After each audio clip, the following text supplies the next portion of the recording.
Assalamualaikum warahmatullahi wabarakatuh. Alhamdulillahil qail Rabbana ma khalaqta hadza batila. Assalatu wassalamu ala nabiyil mustafa wa ala alihi ahli sidqi wal wafa. Pemirsa KPI TV yang saya cintai, saya hormati dan Allah muliakan, Muhammad Iqbal, salah seorang filosof dan budayawan muslim terkemuka, pernah merekomendasikan kepada kita umat Muhammad akhir zaman untuk belajar banyak dari bunga. Bunga itu adalah makhluk indah yang diciptakan Tuhan di muka bumi, yang banyak dicintai oleh penduduk bumi. Pertama, kata Iqbal, bunga itu hidup sebagai wakil atas nama keindahan dan cinta. Sekaitan dengan itu, siapa saja di antara kita yang mengalami kesulitan untuk mengekspresikan perasaan cinta yang terpendam di dalam dada, ada statement, say with to flower, katakanlah dengan bunga. Kedua, bunga itu memiliki peran berbagi wangi dengan yang lain. Ketiga, wangi bunga itu lahir dari titik pusat yang terpelihara. Dan yang keempat, jika sang bunga layu kemudian berguguran, maka ia menjadi pupuk yang subur bagi induknya. Pemirsa KPI TV yang saya cintai, saya hormati dan Allah muliakan, umat Muhammad akhir zaman itu hidupnya harus seperti bunga, wakil atas nama keindahan dan cinta. Sehingga siapapun yang bertemu dengan kita persis seperti mereka bertemu dengan bunga, segalanya menjadi indah. Pertanyaannya, dengan apakah wakil atas nama keindahan dan cinta itu bisa kita perankan? Kata Muhammad Iqbal singkat, yakni dengan akhlak. Karena itu misi profetik baginda Nabi diutus ke muka bumi ini adalah innama bu'istu liutammima makarimal akhlak. Sesungguhnya aku diutus ke muka bumi ini adalah untuk menyempurnakan akhlak. Dengan paradigma akhlak, Rasulullah berhasil menggunting Sibkhul Jazirah yang jahiliyah menjadi Mekah Al-Mukarramah dan Madinah Al-Munawwarah. Kemudian perjuangan dengan paradigma akhlak dilanjutkan oleh Khulafaur Rasyidin, Sayyidina Abu Bakar Siddiq, Sayyidina Umar bin Khattab, Sayyidina Utsman bin Affan, dan Imam Ali bin Abi Thalib. Kemudian dilanjutkan oleh Daulah Bani Umayyah, dilanjutkan oleh Daulah Bani Abbasiyah, dilanjutkan oleh 4 kerajaan besar. Ada Turki Utsmani, dinasti Safawiyah di Persia, dinasti Mughal di India, dinasti Fatimiyah di Mesir. Hampir 1000 tahun lamanya umat Islam mampu menguasai peradaban dunia, hingga muncul diktum al-Islamu ya'lu wala yu'la alaihi. Islam adalah agama yang berperadaban tinggi, di mana saat itu tidak ada satu agama besar di dunia manapun yang sanggup menandingi tingginya peradaban Islam. Semua itu diraih karena umat Islam hidupnya menjadi wakil atas nama keindahan dan cinta. Para pemirsa yang saya cintai, saya hormati dan Allah muliakan, kedua, kata Muhammad Iqbal, bunga itu memiliki peran berbagi wangi dengan yang lain. Nah, yang harus kita lakukan hari ini adalah saling berbagi wangi di antara kita. Berbagi persahabatan bukan permusuhan, berbagi perdamaian bukan dengan pertikaian, apalagi dengan saudara-saudara kita yang ada di luar agama kita. Bukan aksi-aksi anarkis, bukan aksi-aksi radikalis, apalagi aksi-aksi teroris.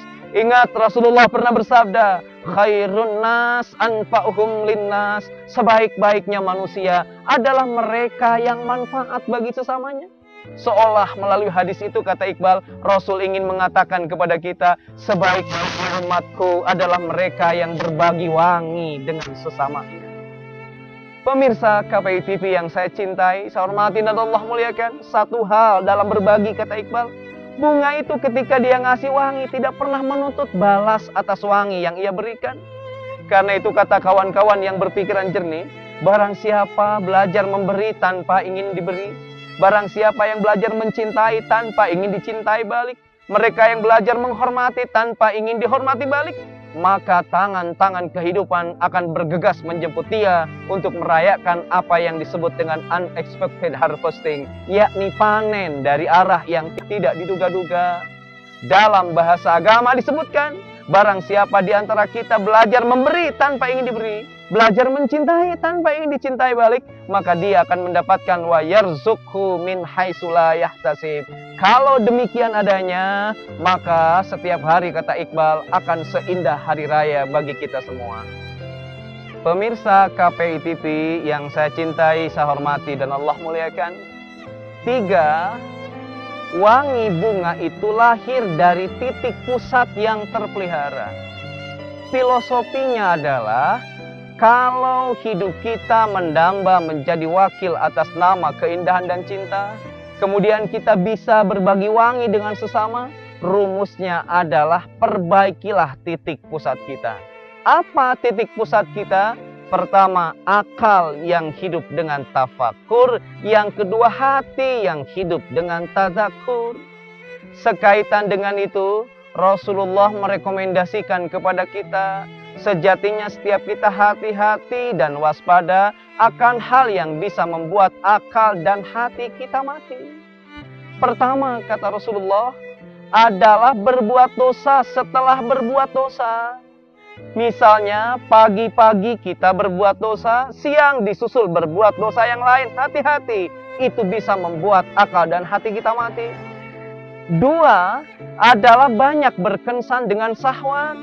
Pemirsa, syahwat dalam konsep Islam itu ada 2. 1, nafsu seksualitas yang tak terkendali. Yang kedua, nafsu makan minum tanpa rem yang memadai.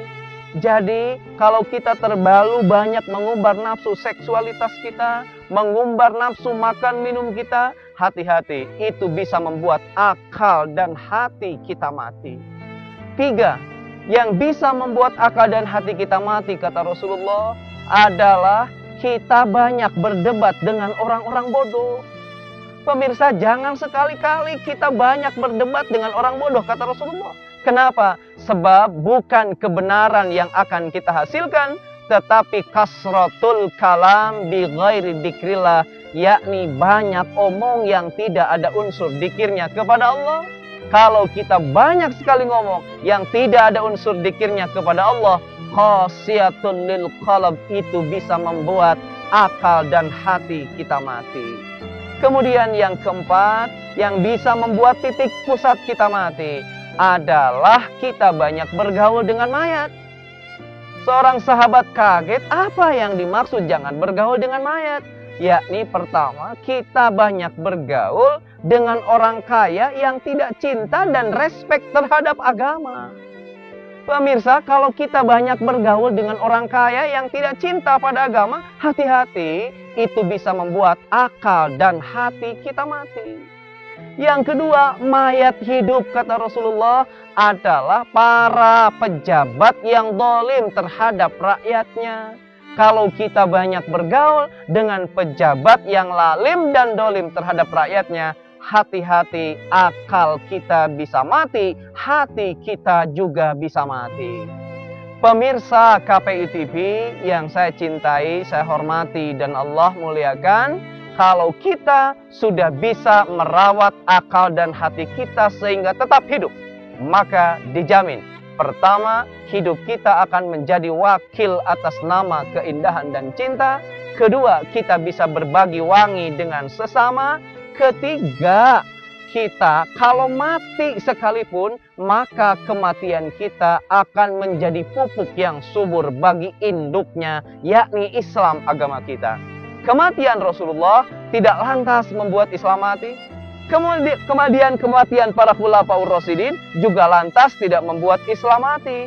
Atau kematian para wali di Nusantara tidak menyebabkan Islam mati di Nusantara ini. Malahan dengan kematian mereka, Islam bisa diterima di tangan kita hari ini. Para pemirsa KPI TV yang saya cintai, saya hormati, dan Allah muliakan, kata Muhammad Iqbal, ingatlah, setiap kita adalah bunga-bunga terindah yang diutus Tuhan ke muka bumi untuk menaburkan harum semerbak mewangi hingga Islam agama kita betul-betul menjadi rahmatan lil alamin, bukan laknatan lil alamin. Sekian, saya Ang Ridwan untuk KPI TV. Wallahu wali taufiq wal hidayah. Assalamualaikum warahmatullahi wabarakatuh.